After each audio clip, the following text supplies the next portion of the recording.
The problem with what I'm going to call job parenting is that when we have a job to accomplish, when we have a list of things to do and we got to get them done, we got to get our kid ready for bed, we got to get him to school, we got to get him into a good college.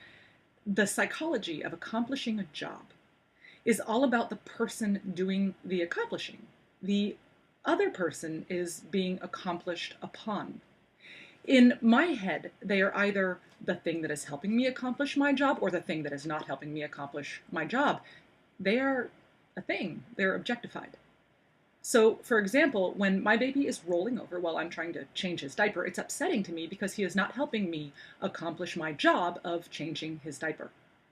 My psychology becomes, what is the best way for me to get him to do what I want him to do? Should I hold him down and force him? Should I beg and plead with him, even though he's only 1 year old? Should I distract him? That's what most parenting books tell you to do. Distract the baby while you touch his butt and penis.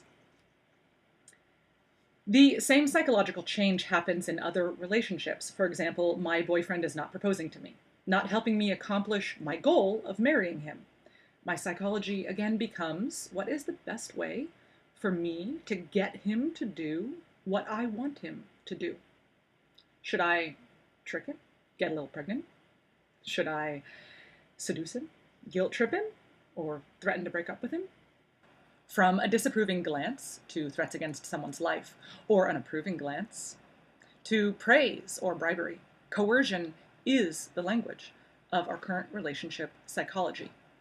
This method that we use, that we have been taught since birth, is called the carrot and the stick, or reward and punishment, or external control psychology. This psychology rests on the premise that humans can be trained, just like Skinner's rats. Punish the people who are doing wrong, so they will do what we say is right. Then reward them, so they keep doing what we want them to do. The ideal power dynamic between a parent and a child that I have read about in so many parenting books is not too authoritarian and not too permissive.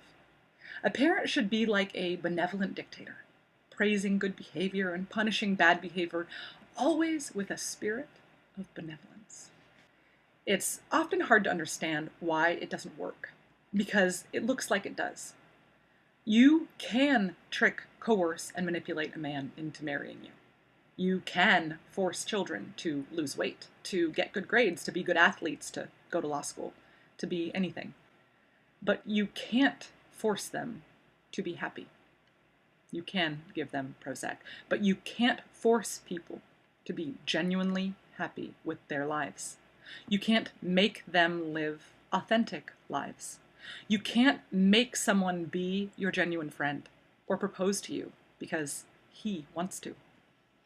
William Glasser, who wrote a book called Choice Theory on why coercive relationships don't work, says the vast majority of unhappiness in the parent-child relationship is the result of well-intentioned parents trying to make children do what they don't want to do.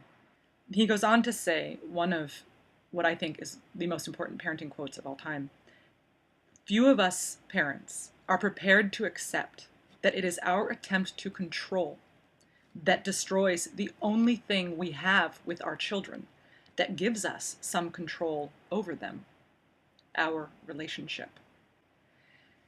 This is true of any relationship. The two people must come together and explore ways to experience spending time together.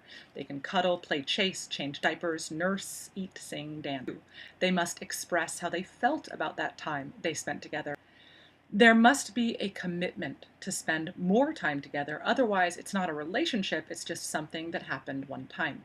Long-term committed relationships have a special potential to become toxic because they almost always come with job descriptions.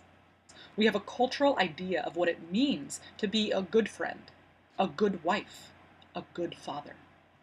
These job descriptions can lead people to cease being in a relationship. And when you have a job to do, that leads to the psychology we just discussed.